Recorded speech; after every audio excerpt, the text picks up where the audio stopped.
Good evening, YouTube community, sports fans, nation, and worldwide.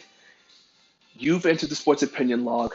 I'm your host slash your boy Lex Anderson, and tonight was the night UFC Fight Night 144. Thank you very much.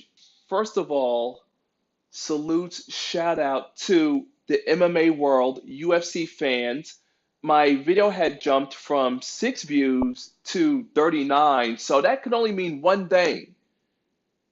You want more Anderson. Well, guess what? More Anderson is here, but not Lex Anderson. Tonight, the Prophet is coming through because nothing is better than when my predictions come true. And pretty much we're just going to do the main card tonight.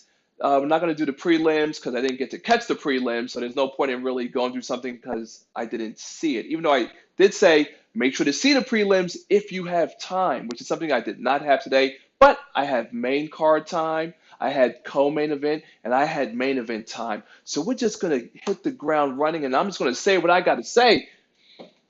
Shout out to who said I look like Oliveira. You're right, I do. Slightly when he has his glasses on. Thank you. Okay, so UFC Fight Night 144 in Brazil. They brought their A game. And you know what? If I could describe this fight night, the only word I would have for it is fast. Fast. A lot of people got dusted in the first round. And that's the beauty of abroad and in Brazil because people just bring their A game for the fans, for the city, just crazy, honestly. But however, the opening fight, which was the women, Souza takes the split decision over Frota. Um, I honestly thought that Frota, hey, whenever I say don't leave it up to the judges, it was one of those fights. I mean, like, I thought maybe she got screwed over because she didn't make the weight. She was over by 7 pounds, and they did allow her to fight, but she would have given 30 to 40% of her purse to Souza. So maybe the judges were like, you know what, we'll just give her the fight anyway, since she's gonna get paid, even if she loses. So she doubled up and they gave her the victory. So she gets the victory and she gets a cut of her opponent's purse. So it sounds fair to me. It all works out in the end. And the fight that I said was going to be crazy, it was crazy because Johnny Walker defeated Ledet in 15 seconds, the fifth fastest UFC fight night knockout, I believe. Yes, because that's what they were talking about. And when I was reading the card, I had expressed it. Johnny Walker, uh-oh, this kid is going to be a problem, and he was. You got to see the highlights. I'm like, I could tell you, but you still have to see it. Like flying kick, spinning backhand, and that's all she wrote. Like, oh my goodness. Okay, and in the fight that one of my loyal viewers from the YouTube community said I look like Charles Oliveira versus David Tamur. It didn't start out beautifully. Honestly, Oliveira fought off multiple eye pokes by this cheater. That's all David Tamur is to me. He's a cheater. There was the one eye poke on both fingers, man, and then there was a third one, and it's like, yo, what's with this guy? And Oliveira definitely put it on him, submits him via anaconda choke, 55 seconds in round two, and he now let this be a footnote in the annals of UFC MMA history here on the Sports Opinion Log with your boy Lex Anderson.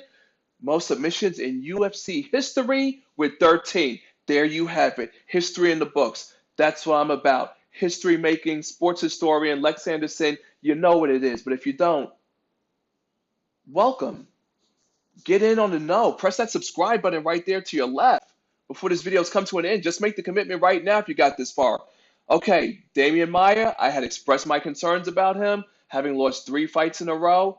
He came through tonight, finishing Lyman good via rear naked choke, 2 minutes 38 seconds into the first round, giving him 10 wins by submission, tying him with the great and legendary Royce Grace. Wow. Damian Maia, the jiu-jitsu. I'm telling you, man, he lunges for the takedown. Next thing you know, he's on this grown man's back just trying to choke him out.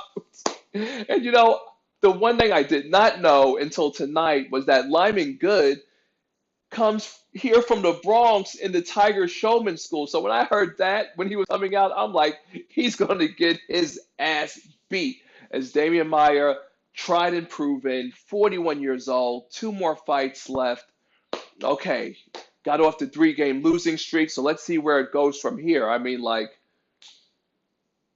if you could stop, his takedowns are so strong, just the way he wraps himself around someone. I know people criticize the championship fight with him and Woodley.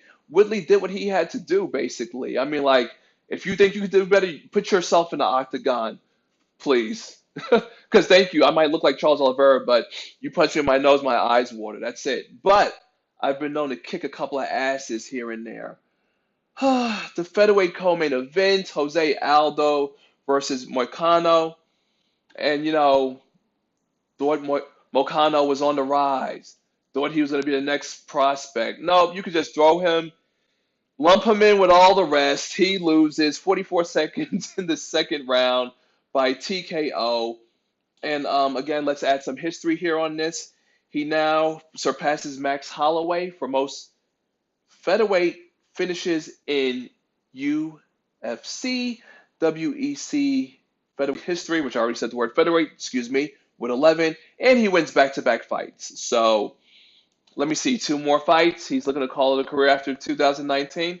Looks like he's trying to end it, going out his way. He clearly wants to keep the fights in Brazil. And man, I tell you, the way he jumps over the octagon and jumps out into the fans, I think it would be best just leave him to fight in Brazil. Just leave him there because he clearly loves running out the octagon and flying off the platform, jumping into the stands. I mean, like, but hey, Brazil, it's electric. I love the feel. I love the vibe.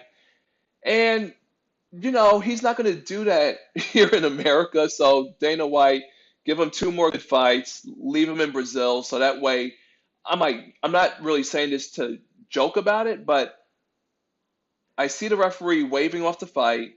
Well, actually, excuse me. Yeah, he's waving off the fight because the guy can't defend himself. And the camera's panned, and I'm like, where did Jose Aldo go? And he's already in the stands. Crazy, crazy. You got to see it. And here we go, bantamweight main event, where I called it, I the prophet. Yes, nothing is better than when I'm right. And I called it when Marlon Moraes defeated Assuncao via tap out by guillotine choke 3 minutes, 17 seconds into the first round. And wow, he has now won 3 first-round victories in a row, and he's won 17 out of his last 18 fights. And he gave us some beautiful extra commentary when he said TJ Dillashaw isn't even on his level and doesn't deserve to fight him for his own championship. He asked for someone else. Oh, that's just perfect. That'll work great to getting what you want. Sow the seeds of dissension. Yes, do what you have to do. Do what you have to do.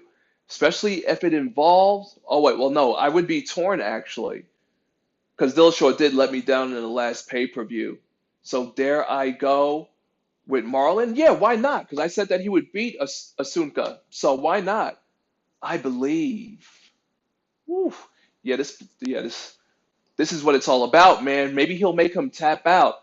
And tonight was a great night because I love submissions. As a UFC MMA fan, and a submission master like Moreira, and then Damian Maia tonight, and then Marlon Moraes. I mean, like, it gets no better than that. And so, as a fan of the submission game, because the submission, you are dominating and imposing your will. Yeah, don't get me wrong, a knockout punch is great, or a sweet uppercut, or a right shot to the temple. Oh, aren't those things of beauty? Or a spinning backhand like Bones Jones.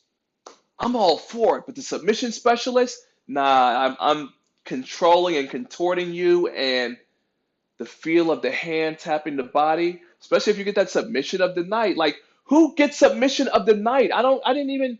I was watching the post game. I didn't catch a submission of the night thing, so I'm gonna probably have to go back. Sorry, I don't have that information because they definitely didn't provide it. Because I did hang around for at least another 30, 45 minutes post fight. So I'll check and maybe speak upon it in the next video. If someone drops a comment below, I will definitely add it. Well, I think I'll probably add it to this video. That would be the right thing to do if you've gotten this far and tuned in. And if you've gotten this far, you know that I've already requested that you subscribe. So now just make one more step. That bell icon to your right, ding, press it to stay updated of any and all upcoming future videos. Trust and believe there will be more.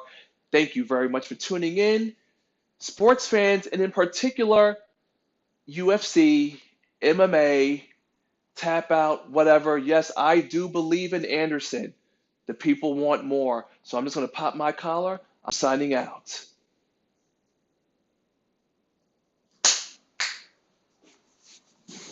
Fight fans, whew. I got to work on my opening intro music. Well, not for this video. I mean, like if I was a fight fan. If you were a fight fan, what would your opening intro be? What music would you come out to? Let me know. I think I would go out to something by Chevelle or Shinedown.